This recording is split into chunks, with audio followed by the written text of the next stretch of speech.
Voy a hacer un pequeño repaso de lo que hablamos la semana pasada. Primero respondimos la pregunta que si Jacob era hermano del padre de Rebeca, es decir, de Labán, porque el texto 12, el verso 12 de ese capítulo dice, y Jacob dijo a Raquel que él era un hermano de su padre. Y lo único que explicamos es que en esa versión bíblica la traducción pariente fue traducida como hermano, pero realmente Jacob era sobrino de Labán, hijo de la hermana de Labán. Así que eso lo explicamos de esa manera. También explicamos la razón de la aparición del varón en Peniel. Algo que quiero que repasemos y tengamos siempre en cuenta con respecto a esta historia es que Dios se manifiesta a veces en formas que lo podamos percibir con nuestros sentidos humanos. Y en este caso, Dios, el ángel de Jehová, que es una tipología, una cristofanía, es una representación en el Antiguo Testamento de la persona de Cristo, se manifestó, se rebajó, se puso al nivel de Jacob con un propósito. Esa misma manifestación en la que Dios se rebaja al nivel del hombre es lo que vemos en Filipenses, en la humillación y exaltación de Cristo, donde dice que Cristo dejó su gloria, dejó su trono, se hizo un hombre y eso ya fue humillante. Y estando en la condición de hombre, se humilló aún más hasta la muerte y muerte de cruz. Así que no es extraño pensar que Dios, para propósitos de relacionarse con el hombre, Él se baja al nivel del hombre, al punto que Jacob logró luchar con él toda la noche y Dios, entre comillas, no pudo con él. Cuando digo que no pudo, yo quisiera que usted recuerde cuando los papás, los tíos o los abuelos hacemos que el nieto nos gane la pelea. Cuando le hacemos creer a ese nieto que él nos está ganando cuando realmente no es así. Y el bebé se para victorioso porque pudo con el abuelo, porque pudo con el papá, porque pudo con el tío. Pero realmente es que el tío que quiere jugar con él, que le quiere hacer sentir seguridad, que le quiere hacer sentir que él es una persona importante, se deja ganar. Todos sabemos que Jacob no iba a tener la fuerza para poder contra Dios. Simplemente Dios se puso a su nivel para que luchara con Dios, se manifestó fuerte, resistente, se aferró y dijo, no te voy a dejar ir hasta que me bendiga.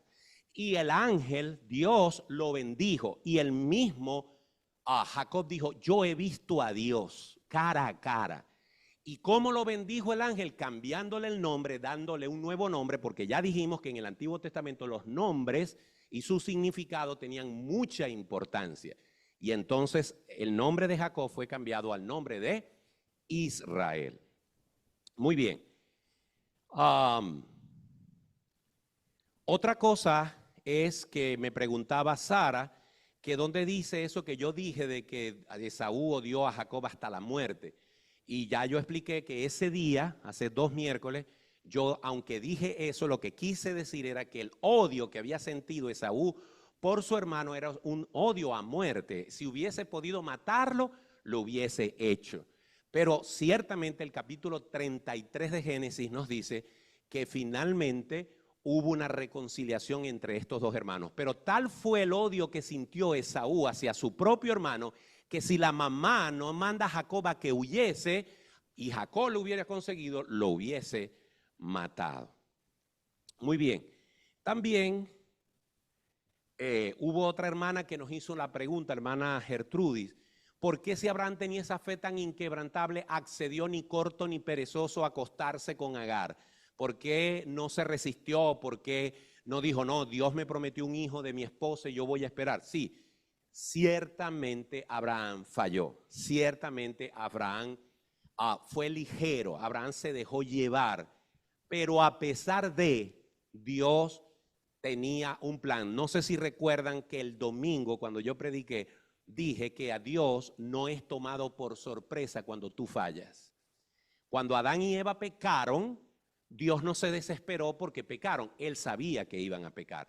Cuando David pecó con Betsabé, no fue que Dios se decepcionó de David porque no, ay, qué sorpresa que me decepcionaste. No, Dios sabía que eso iba a pasar. Y cuando Abraham, a pesar de que en el capítulo 12 Dios le promete que le va a dar un hijo, accede a la petición de su esposa, dijimos que en esa época era normal, era aceptable que la esposa le diera a su criada para que tuviera hijos, y los hijos que iban a salir de esa relación iban a ser de la dueña del hogar, en este caso de Saraí.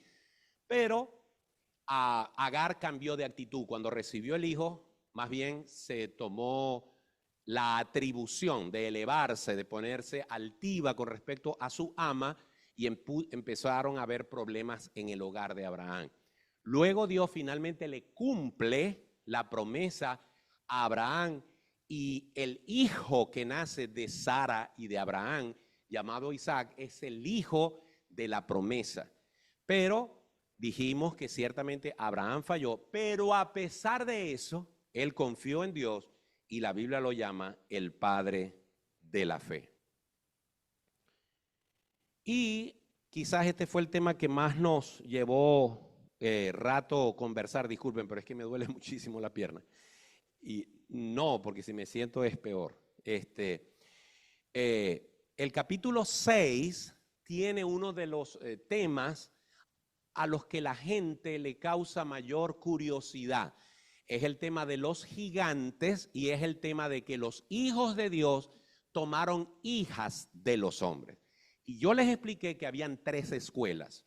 Una de esas escuelas la voy a desechar rápidamente, que es la número 2, porque es la menos fuerte, es la menos conocida. Las 2 opciones más conocidas, las 2 interpretaciones más conocidas para esto de que los hijos de Dios tomaron mujeres de los hombres, es que algunos piensan que esos hijos de Dios son ángeles, pero ángeles caídos, en otras palabras, demonios.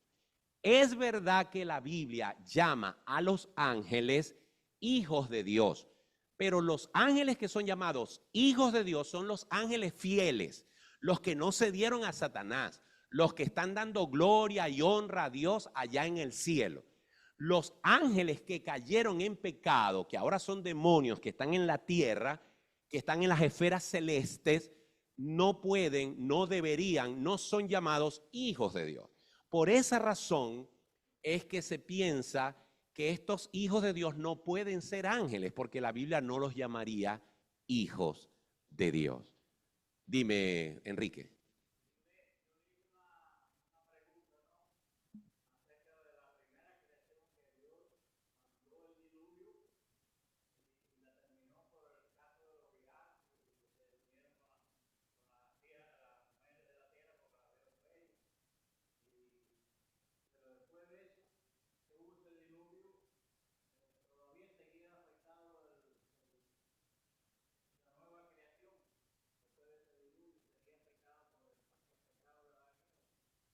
Sí, ahorita voy a responderte esa pregunta.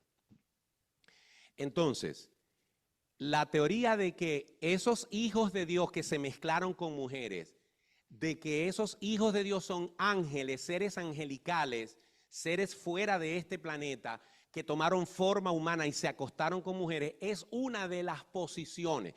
No la podemos descartar del todo, porque hay temas de la Biblia que simplemente quedan en teorías, porque no hay una evidencia concreta de una cosa o de la otra. Lo que hacen los teólogos es argumentar y tratar de darle mayor peso a una posición que a otra. Y usted al final tiene que escoger qué prefiere creer. Así que posición 1, ángeles caídos tomaron forma humana, se casaron con mujeres y producto de esa relación nacieron gigantes, dicen los que creen en esa posición.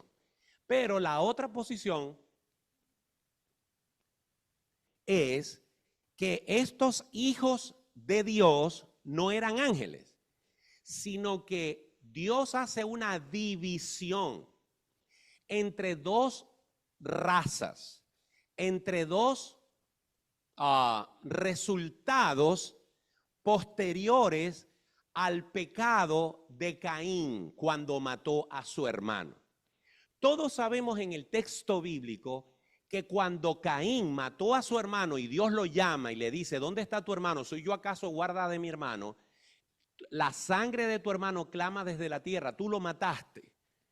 Y Dios lo castiga. Él dice, ¿qué señal o cómo voy a hacer yo? Porque cualquiera que me consiga por ahí me va a matar. Y él le dio una señal. Nadie sabe cuál es la señal, pero lo marcó de tal forma que Caín entonces aparentemente empezó su descendencia a tener una descendencia que estaba bajo la maldición de su marca, bajo la maldición de su desobediencia. En cambio, Adán y Eva tuvieron otro hijo llamado Set.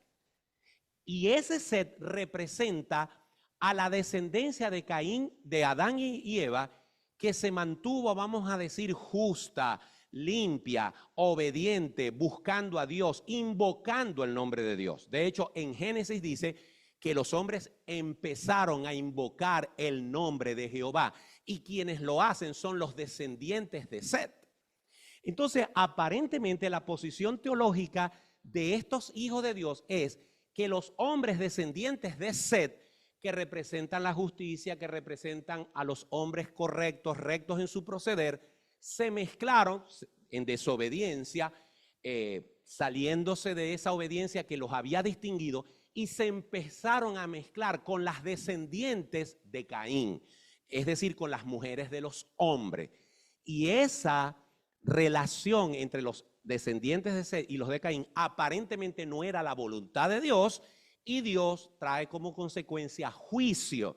Recuerden que este episodio de la Biblia es el preámbulo al diluvio. Y recuerden que el diluvio viene como consecuencia de que Dios dice, ya yo no voy a contender más con el hombre, voy a raerlos de la tierra. Me arrepiento. Ojo, arrepentirse no significa que Dios se equivocó. Arrepentirse significa que a Dios le dolió haber creado al hombre y decidió raerlo de la tierra, pero no escogió raer a todos los hombres, sino que escogió solamente 8 personas para que se salvaran. Y esas 8 personas eran descendientes de Set, es decir, eran hijos de Dios. Y son los únicos que se salvan y son con los que Dios tiene un nuevo reinicio de la humanidad. Ahí cabe responderle la pregunta a Enrique. Si Dios castigó el pecado con el diluvio y luego del diluvio hay un reseteo, hay un reinicio de la humanidad y arranca con Noé, su esposa, sus 3 hijos y sus 3 nueras, que parece ser que eran lo mejorcito de la humanidad y por eso se salvan. La pregunta de Enrique es, ¿y cómo entonces queda esa relación pecaminosa? ¿Sigue habiendo pecado en el mundo? ¿Sigue habiendo desobediencia? Evidentemente sí. La Biblia dice que el hombre está muerto en sus delitos y pecados. Lo que le pasó a Adán y a Eva en el Edén, la muerte espiritual, la separación de Dios, es heredada de humano en humano. Es una condición pecadora que se va heredando de humano en humano. Tanto es así que de los 3 hijos de Noé, uno se portó mal, porque vio a su padre desnudo y se burló de él. Y eso le trajo maldición a Cam. Y eso sucede con uno de los que se salvó en el diluvio. Es decir, cuando todavía la humanidad había sido reducida a 8 personas, ya se estaba manifestando de nuevo el pecado y la desobediencia. Y así va a ser hasta el último día de nuestros días, hasta que realmente venga la redención final. Entonces, en ese sentido, repaso que los ángeles caídos pueden ser una opción, que tomaron figura humana, se casaron con las mujeres, tuvieron hijos. Para Dios eso fue una aberración, si fuese el caso. Y la otra posición es que los hijos de Dios son descendientes de Set, que se casaron con las mujeres de Caín, y eso también enardeció, activó, colmó la ira de Dios, y por eso el juicio. Ahora, a ese tema se suma el tema de los gigantes, y lo que quisimos resaltar es que los gigantes no son necesariamente el resultado de esa mezcla de hijos de Dios con hijos de mujeres, sino que ya habían gigantes para la época. Los gigantes no son gente de 12 metros de altura. Son personas altas, muy altas, anormalmente altas, pero de máximo 3 metros y pico de altura. Es lo que se ha conseguido en los restos arqueológicos. Es decir, el ser humano registrado por fotografía, es decir, vivió en el siglo XX, a principios del siglo XX, más alto, medía 2,72 en metros. No sé cuánto es eso en pies. 2,72 metros. Una cosa gigantesca, más alto que cualquier jugador de la NBA. ¿Ok? Bueno, Goliat medía unos 30 centímetros más que ese hombre. Pero entiendan que David era un muchacho de 12 años. Así que un muchacho de 12 años frente a un hombre de 3 metros y algo, realmente es un gigante. Y cuando los espías fueron a la tierra, que fueron a espiar y vieron hombres gigantes, decían, somos como langostas. Evidentemente eran hombres muy altos, quizás de 2,70, de 2,80, de 3 metros, pero no eran hombres de 12 metros de altura. ¿Ok? Ese tipo de anomalía física no requiere que un ángel se mezcle con una mujer, porque han habido padres normales que tienen hijos con ese tipo de anomalías. ¿Ok?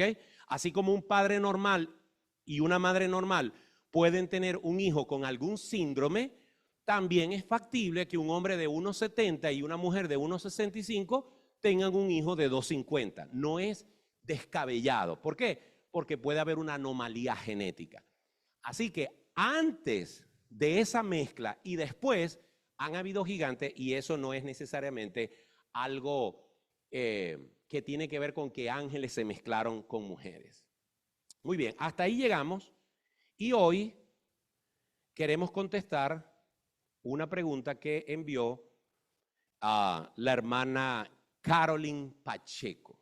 Caroline Pacheco pregunta, la hija del hermano Lázaro y Quisme, pregunta, ¿en el jardín de Edén todos los animales hablaban o solo la serpiente?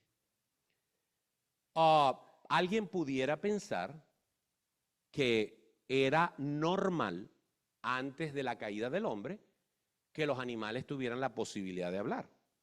Algunos piensan que eso pudo haber sido así. Pero realmente la naturaleza nos muestra, y la Biblia en ninguna parte da a entender que los animales en algún momento hablaron. Uno de los argumentos a favor de que los animales hablaban y era normal hablar con ellos es que Eva, cuando Satanás, en este caso la serpiente, le habló, no se sorprendió. ¿Me explico? Es decir, si yo voy con mi perrito y lo estoy haciendo las necesidades con él, ¿verdad? Lo estoy poniendo a hacer las necesidades. Y yo le digo, fulano, ¿hasta cuándo te he dicho que tienes que esperar hasta que lleguemos aquí? Y el perro me dice, pero bueno, ya me tienes cansado con ese regaño. Yo salgo corriendo, ¿verdad? Porque no es normal que un perro hable. Entonces, en este caso, algunos dicen, pareciera que no era descabellado pensar que los animales hablaban porque cuando la serpiente habla con Eva, ella no se asustó, ni salió corriendo, ni dijo, ¿por qué tú estás hablando? Sino que entabló una conversación normal. Pero otros dicen, bueno, pero tampoco se nos dice, ¿verdad?, que tenía por qué resultarle a ella descabellado que hablase un animal, aunque no fuera normal. Porque si el mismo perrito que me habla a mí, que tengo 57, yo saldría corriendo, el niño de 5, 6, 7, 8 años que un perrito le habla, de pronto no se asusta, al contrario, se contenta. ¡Ay, mi perrito habló! ¿No? Y se contentaría. Y Adán y Eva eran inocentes. No eran todavía responsables de sus actos. No conocían el bien y el mal. ¿Perdón? Sí, pero Balaán es otro caso. Sí, pero Balaán se sorprendió, ¿ok? Porque no era normal. Pero Adán y Eva, el argumento de que los animales hablaban, que alguien puede decir que hablaban porque Adán y Eva no se sorprendieron, en este caso Eva, no pesa tanto porque simplemente Eva era desde cierto punto de vista inocente, como una niña, y le pareció normal que una serpiente le hablara, ¿ok? Eso para empezar. Ok. Como dijiste tú, y aquí aparece en la siguiente lámina, en Números 22, se nos dice que el burro, una mula, le habló a Balaam y fue sorprendido y reprendido por ese animal. Porque Dios así lo permitió, porque Dios quería darle una lección a Balaam. Ahora bien, lo que pasó en el Edén es que la serpiente era un animal como cualquier otro animal de Edén, pero Satanás la usó, tomó posesión de ello, cosa que no es raro. ¿Se acuerdan cuando Jesucristo reprendió al endemoniado gadareno? ¿Qué pasó con los demonios, la legión que tenía el endemoniado gadareno? Pidieron ir a un hato de cerdos y meterse en los animales. Y dice que habían más o menos 2000 cerdos en el hato. Y todos se volvieron locos y se lanzaron por un precipicio porque los demonios corrieron a ellos y se incorporaron en esos animales. Así que el que los demonios tomen posesión de un animal no es algo nuevo. Y no va a dejar de suceder hasta el final de los días porque Satanás se le ha asignado, se le ha dado, se le ha permitido cierta cantidad de poder y puede hacer ese tipo de cosas. Así que no es descabellado entonces pensar que Satanás hizo eso. Ahora, en ningún momento en Génesis se le llama a la serpiente Satanás. Entonces, ¿de dónde sacamos nosotros que ese era Satanás? Bueno, básicamente la figura de que Satanás era la serpiente y la serpiente que habló con Eva era Satanás, la conseguimos casualmente, por decir casualmente, en Apocalipsis, el último libro de la Biblia, donde se hace una asociación directa entre la persona de Satanás a través de la figura de una serpiente. Dice aquí esta lámina, las serpientes o las culebras no tienen la capacidad de hablar. Los pasajes en Apocalipsis 12:9 y 20:2 describen a Satanás como una serpiente. Y prendió al dragón, la serpiente antigua, que es ¿quién? ¿Qué es quién? El diablo y Satanás. Evidentemente, Apocalipsis, Juan está diciendo que Satanás es una serpiente, o toma esa figura, o es representada por ese animal. No es representada ni por un burro, ni por un león, ni por un perro, sino por una serpiente. Y lo ató por 1000 años. Fue lanzado fuera el gran dragón, la serpiente antigua, que se llama Diablo y Satanás, el cual engaña al mundo entero, fue arrojado a la tierra y sus ángeles fueron arrojados con él. Entonces, de aquí viene la asociación de que esa serpiente en el Edén, hablando con Eva, no era un animal cualquiera. Ahora bien, si usted va al texto, dice que la serpiente era el animal más astuto del Edén, lo cual alguien podría decir, fíjense que ahí no está haciendo asociación con ningún diablo ni con ningún demonio, sino con el animal. Dice que ese animal era el más astuto. Pero recordemos también, y yo no soy un experto en eso, recordemos también que una de las cosas, y yo lo expliqué la semana pasada, es que hay cosas que están escritas en la Biblia para, una vez más, y repaso este concepto, Dios las pone en esos términos para que nosotros las podamos entender. Por ejemplo, daba este ejemplo. Cuando Dios sabe que Adán y Eva pecaron y ellos se escondieron, ¿sabía Dios dónde estaba? Sí. Pero ¿por qué pregunta Adán, Eva, dónde están? ¿Sabía Dios lo que habían hecho? Sí, pero Dios les pregunta, ¿qué hiciste? Cuando Jesús se encontró con varios enfermos, por ejemplo, los ciegos, hubo un ciego que le llegó, ciego, y Jesús le preguntó, ¿qué quieres que te haga? Una pregunta hasta cierto punto ilógica.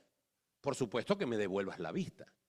Cuando Jesús iba y fue apretado por la multitud y la mujer tocó el manto, ¿sabía Jesús quién lo había tocado? ¿Sí o no? Sí. pero él preguntó, ¿alguien me ha tocado? Señor, todo el mundo te aprieta y tú preguntas, ¿quién te ha tocado? Sí, porque yo sé que alguien salió de mi poder. Pero Jesús estaba deliberadamente haciendo eso con la intención de que la mujer expresara su fe. Es cuando Jesús se pone duro y dice, alguien me tocó. Él sabía quién lo había tocado. Hasta que la mujer le dice, yo, Señor, te toqué. Y así por el estilo, hay muchos pasajes de la Biblia donde Dios acomoda lo que se dice de la Biblia al lenguaje humano para que nosotros lo podamos entender. Pero lo que sí podemos decir es que esa serpiente no era un animal que hablaba naturalmente. Simplemente era un animal poseído por Satanás. Y su astucia, en todo caso, correspondía precisamente a esa manifestación diabólica a través de la serpiente. Pero bajo ningún concepto era un animal que hablaba, en respuesta a nuestra hermana Carol. La siguiente lámina dice, probablemente al igual que los otros reptiles, ojo, quizás la serpiente caminó en 4 patas. Pareciera que esta serpiente, antes de su tentación a Eva, podía ser una especie de cocodrilo. Es decir, algún tipo de movilidad distinta a arrastrarse tenía, porque parte de su castigo, cuando Dios la castiga, le dice, y a partir de ahora te vas a tener que arrastrar.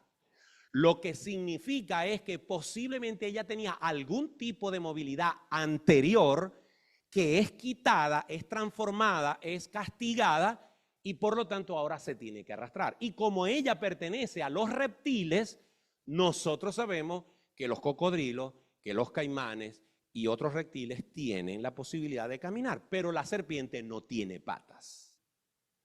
Entonces, algunos teólogos dicen que posiblemente esta serpiente podía caminar. Dígame. Bueno, no sé, de verdad que yo creo que todas las serpientes, ninguna que yo sepa tiene patas.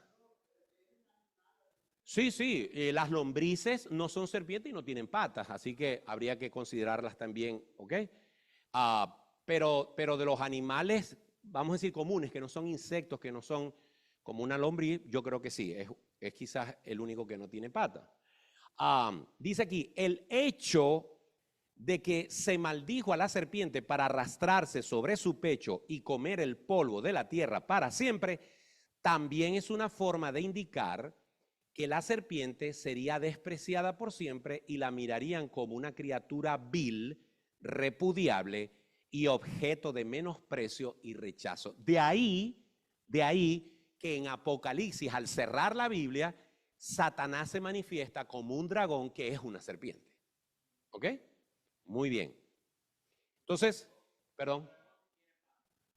Bueno, los dragones, como son pintados y dibujados, que yo sepa los dragones no existen, pero como son dibujados tienen patas. Eso es correcto. Muy bien. Pastor, y también, no sé, Adelante. pienso que podríamos decir que no hablaba porque en el castigo no se le quita el habla. O sea, no se le dice, bueno, como tú la serpiente te vas a arrastrar, vas a hacer y vas a dejar de hablar. Sí, esa capacidad de hablar era porque Satanás la tenía, Exacto, poseída, correcto, así es. Muy bien. Hay otra pregunta aquí que la hace, si no me equivoco, Egdamar. Dice ella, me da curiosidad que Adán y Eva se avergonzaron de su desnudez y ahora andar desnudo es normal. ¿Qué cambió? Interesante la pregunta, porque yo al principio no la entendí mucho, pero después la analicé y dije, sí, ya entiendo lo que ella quiere, lo que le inquieta. Adán y Eva andaban literalmente como Dios los trajo al mundo, ¿verdad? Y yo me imagino que siendo la creación original de Dios, no había rollitos, no había flacidez, no había arruga. Yo creo que estaban nené, estaban como venían del gimnasio, ¿verdad? Tenían una figura, me imagino, envidiable. Y lo cierto está en que ellos dos no sentían ningún tipo de vergüenza. Alguien podría decir, bueno, pero ¿por qué lo iban a sentir si eran marido y mujer? Eso es un punto a favor. Pero, ¿por qué sintieron vergüenza en un punto de sus vidas si antes no la sentían? ¿Qué cambió? Cambió precisamente que sus ojos fueron abiertos. Cuando Satanás le hace la oferta a Eva y le dice, lo que pasa es que Dios sabe que el día que ustedes coman del fruto van a ser como Él, conociendo todas las cosas, conociendo el bien y el mal. Hasta cierto punto, como hace Satanás, Él mezcla verdad con mentira. Pero una verdad mezclada con mentira es mentira. Y Él simplemente los atrajo con eso. Pero ciertamente, esto es parte de la verdad, es que ellos entendieron que estaban desnudos y comprendieron lo que era bueno y lo que era malo.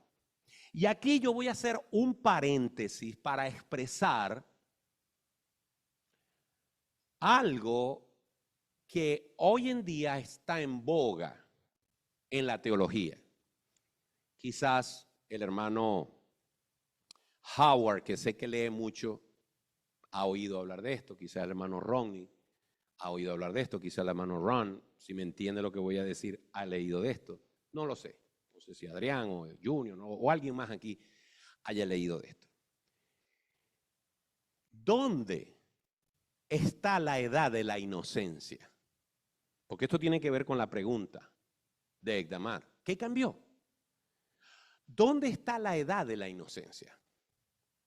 Porque Adán y Eva eran hombre y mujer, hechos a la imagen y semejanza de Dios. No eran pecadores hasta ese momento. Pero Dios les dio una instrucción clara como el agua, sencilla como el agua. No era complicada. Es más, la desobediencia de Adán y Eva se magnifica porque ellos tenían el Edén para hacer lo que quisieran. La única limitación que Dios les puso fue sobre una sola cosa muy específica y sobre esa se antojaron. Es como que si a mí me dieran un Golden Corral. ¿Han ido a Golden Corral? Que hay de todo. Y que vayan a las 4 de la tarde cuando están sirviendo la carne y los bistecs, porque al mediodía no lo hacen. Imagínense que ustedes lo llevan a un Golden Corral, donde está todo listo abundantemente, y le dicen de todo lo que está aquí, de los dulces, de los refrescos, de la comida, de todo. Dígame.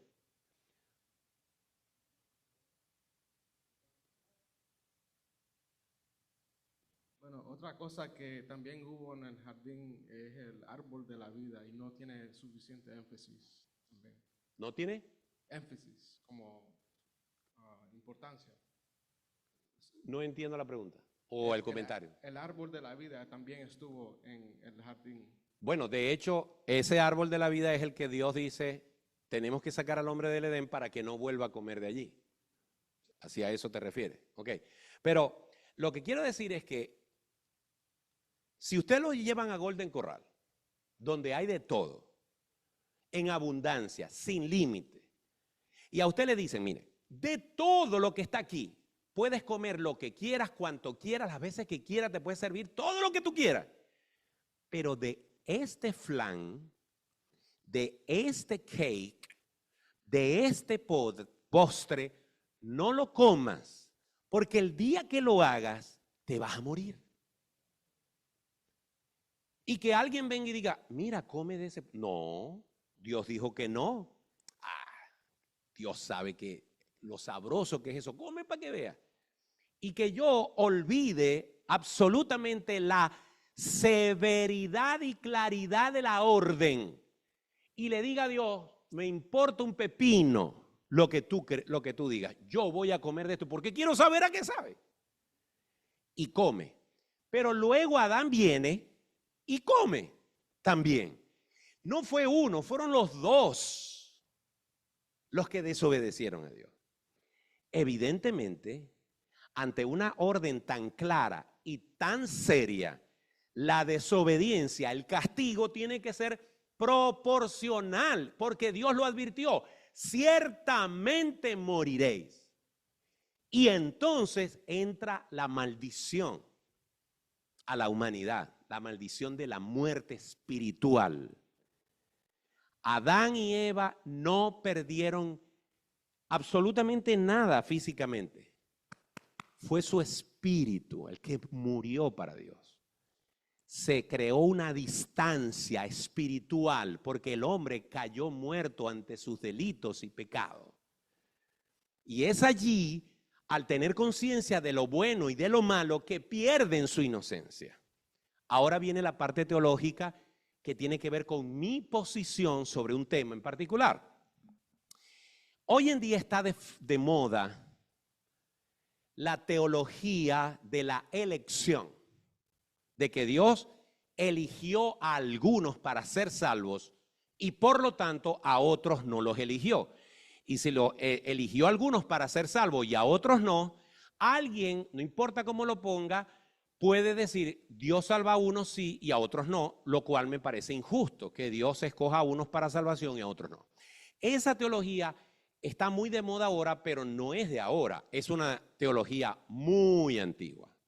Hay una discusión centenaria sobre el tema de la elección soberana de Dios. Dios dice, este se va a salvar, este se va a salvar, este se va a salvar, aquel se va a salvar, este se va a salvar. Esa es la posición teológica de la elección soberana de Dios.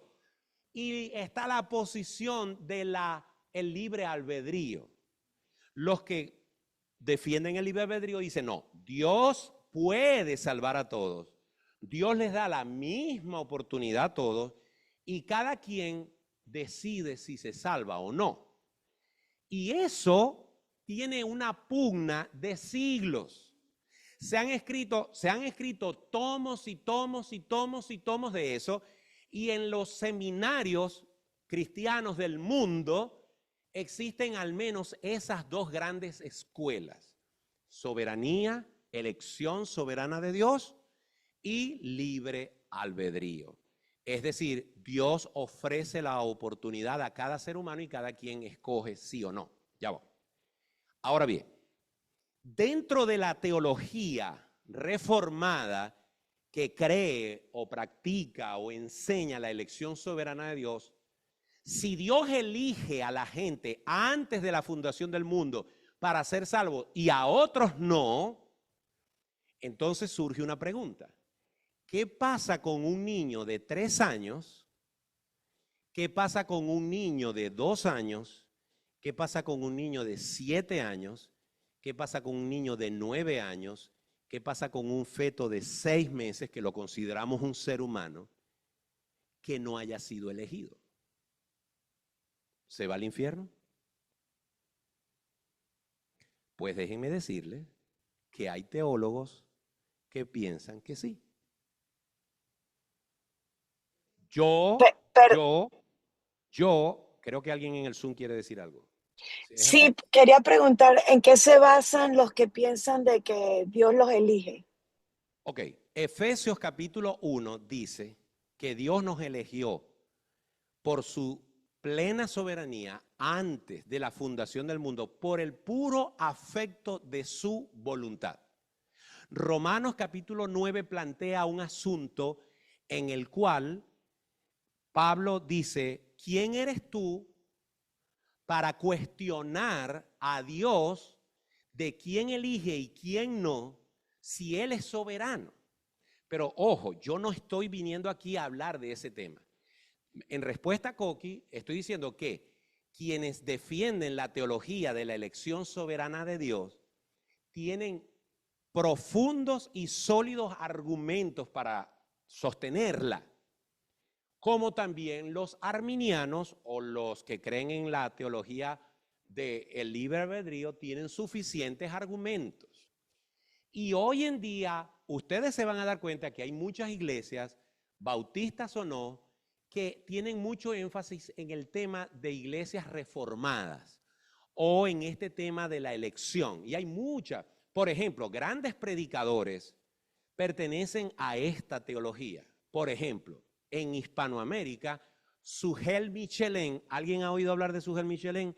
Sugel Michelén es calvinista, él cree en la elección soberana de Dios, él cree en la elección de que Dios dice, unos se salvan, otros no. Por ejemplo, Miguel Núñez es bautista, predicador de la iglesia IBI, Iglesia Bautista Internacional de Santo Domingo, y él piensa lo mismo. John MacArthur piensa lo mismo. R.C. Sproul, que ya murió, creía lo mismo.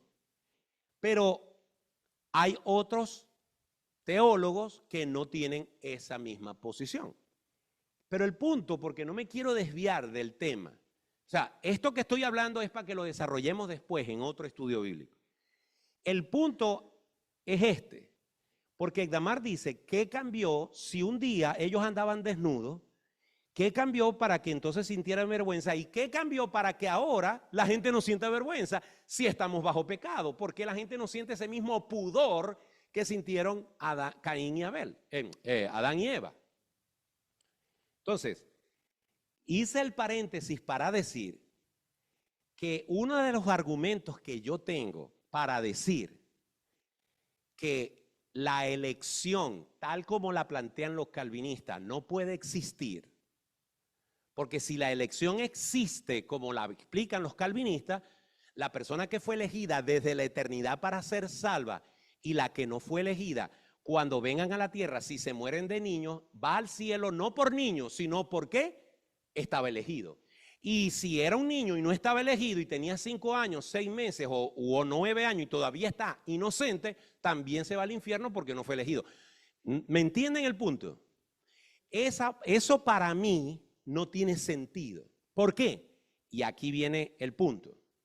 Yo no bautizo, como pastor, yo no bautizo a nadie menor de 12 años. ¿Por qué?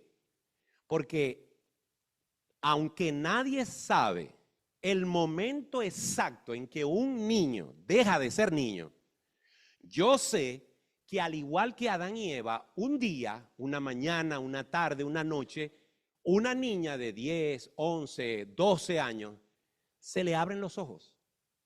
Un día el niño deja de ser niño y ese día, a una hora específica, igual que Adán y Eva, entiende lo que es el pecado.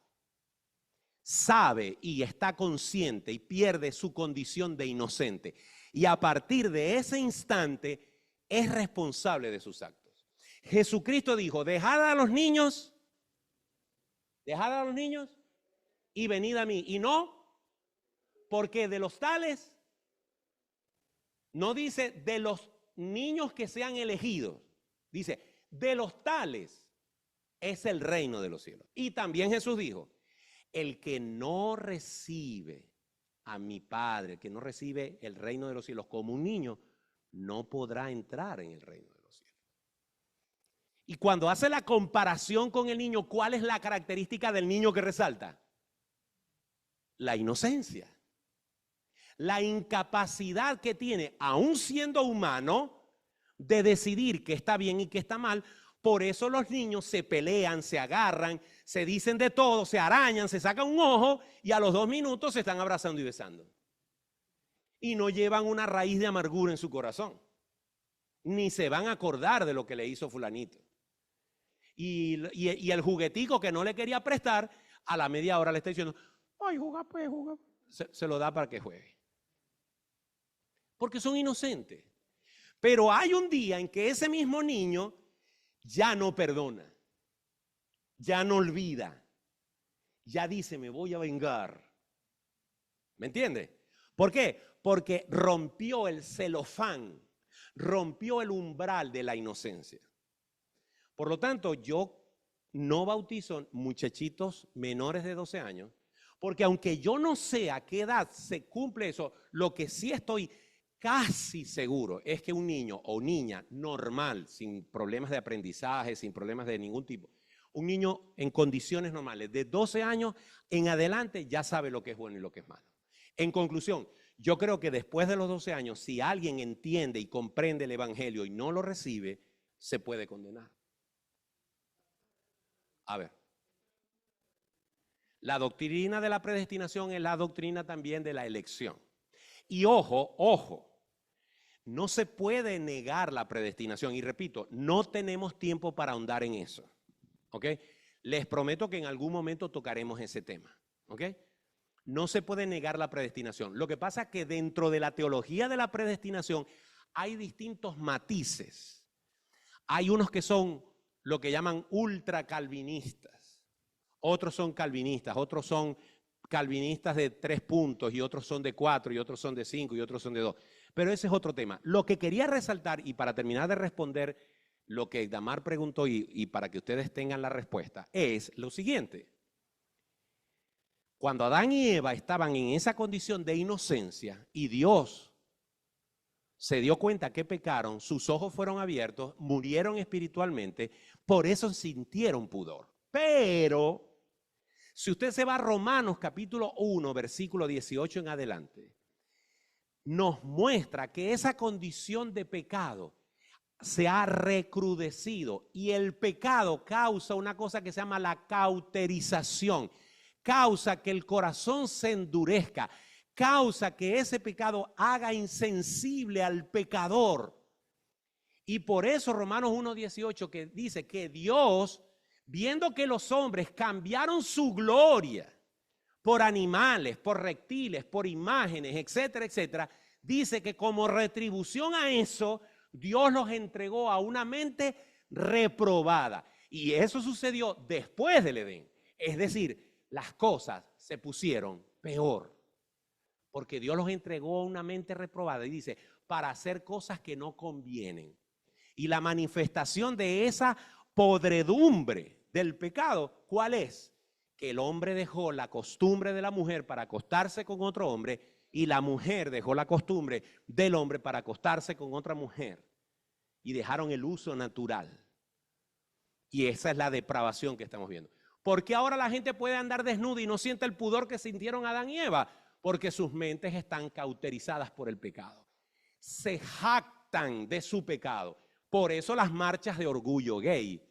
Por eso esa exigencia a que se respeten todos los géneros. Yo me siento gato, yo me siento perro, yo me siento fluido, yo no me siento no sé qué cosa. 123, 127 géneros apoyaba el gobierno anterior. 127 géneros. Cuando todos sabemos que hay hombre y mujer. Y para terminar la última pregunta, hay otra pregunta, creo que la hizo también Edamar, dice, ¿cómo se pobló el mundo partiendo de Adán y Eva? Si Adán y Eva tuvieron 2 hijos y uno mató al otro y quedaron Adán y Eva y un hijo, ¿de dónde salieron los demás? Y Caín, pero ojo, Caín dice, cualquiera que me encuentre me va a matar. ¿Cómo sabía Caín que alguien lo iba a encontrar? Aquí viene otra vez lo que yo dije, hace unos minutos. Hay cosas que la Biblia no explica en forma explícita, sino que uno las tiene que deducir. Sí y solo sí no van en contra del texto y de la exégesis bíblica. Por lo tanto, Adán y Eva primero vivían no 10 años, ni 15, ni 20, ni 100, vivían siglos. La Biblia no dice que Adán y Eva no pudieron haber tenido hijos e hijas y que se pudieron haber mezclado entre sí, lo cual hoy en día que un hermano y una hermana se casen siendo hijos de papá y mamá es una aberración. Pero para ese momento, bajo ese contexto, bajo esa circunstancia, Dios permitía, Dios dejó que hermanos se casaran con hermanos, que tías se casaran con sobrinos, que tíos se casaran con sobrinas. Y cosas que a nosotros nos parecen hoy descabelladas, y lo son, en aquel momento, por la condición que había de la humanidad, no nos tiene por qué parecer descabellado. Yo les puse el ejemplo de la esclavitud. Hoy en día, si usted ve a alguien diciendo, chico, me compré 2 muchachas para lavar los corotos, como decimos en Venezuela, para lavar los platos en mi casa. ¿Y cuánto te costaron? Bueno, las conseguí en tanto. Allá las tengo. ¿Pero las tienes sueltas o las tienes amarradas? No, las tengo sueltas porque son tranquilas, son mansas. O sea, si usted oyera hablar de alguien que tiene esclavos como se hablaba hace 2000 años atrás, o 500 años atrás, o 300 años atrás, usted si lo oyera hoy en día se escandalizaría. Pero hace 300 años alguien andaba con una cadena y el amo lo cargaba encadenado y por supuesto que para el esclavo era algo malo, pero para el resto de la humanidad eso estaba bien. ¿Por qué? Porque había ese concepto. Era aceptado. Lo mismo que dijimos ahorita con Abraham y Sara. Fue Sara la que le dijo, mira, acuéstate con la muchacha porque al fin y al cabo lo que ella va a tener es para mí, son míos. Eso era normal. O sea, ese celo que una mujer tendría de que su marido se acueste con otra, Saraí no lo tenía. Era normal en esa época ese tipo de situaciones. No quiere decir que estaban bien, pero quiere decir que estaban aceptadas dentro de ese contexto. Así que el hecho de que con quién se casó Caín, la Biblia no lo dice. Pero tenemos que inferir que Adán y Eva, de hecho lo dice el texto, tuvieron hijos e hijas, y con algunas de esas hijas e hijos de Adán, sobrinos de Caín, él se casó. De 10, de 12, de 13 años. Por cierto, no sé si sabían, no recuerdo ahorita qué país del Medio Este, o sea, del Medio Oriente, acaba de aprobar el matrimonio de niñas de 9 años. ¿Sabían eso? O sea, hay un país de eso donde es legal que las niñas de 9 años ya se pueden casar. Entonces, si eso sucede en el año 2025, ¿por qué hace 6000 años no iba a suceder que una niña, a lo que viera su primera regla, un hombre ya sintiera algún tipo de apetito por ella y se acostara con ella y se metieran a vivir? Porque no habían jefes civiles, ni habían notarios, ni habían iglesias para casar a nadie. Un hombre tomaba una mujer y ya está, la hacía su mujer y era todo. Y si ya había tenido su primera menstruación, que posiblemente la tenían a primera edad, 9, 10 años, perfectamente podían procrear. Y la procreación era prolífica. Así que en respuesta a tu pregunta, la Biblia no dice con claridad cómo se reprodujeron, pero definitivamente es totalmente factible que Caín se casó o tomó como mujer a una hermana de él o a una sobrina de él. Eso es totalmente factible, pero no hay forma de comprobarlo, pero tampoco hay forma de negarlo. ¿Ok? Dejando claro que para mucha gente el Génesis es un libro fantasioso. Para la gente el Génesis es un libro de fábulas. Para los que tenemos la posición como yo creo que es un libro inspirado por Dios, que Dios le mostró cosas a Moisés para que pudiera escribir el Génesis y le dijo cosas, porque ¿cómo supo Moisés cómo Dios creó al mundo? Porque Dios se lo dijo, porque Dios se lo habló. ¿Perdón?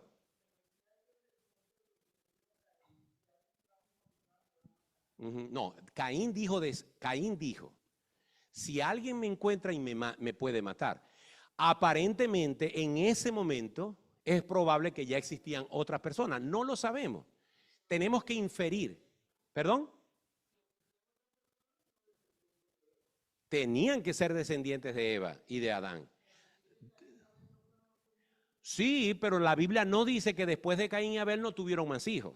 No lo dice. ¿Me explico? Es decir, el hilo de tiempo no es como una novela. Y mañana en el próximo capítulo hay que... No. La Biblia describe eventos sin decirnos exactamente en qué espacios de tiempo ocurrieron otras cosas. ¿Ok? Adrián.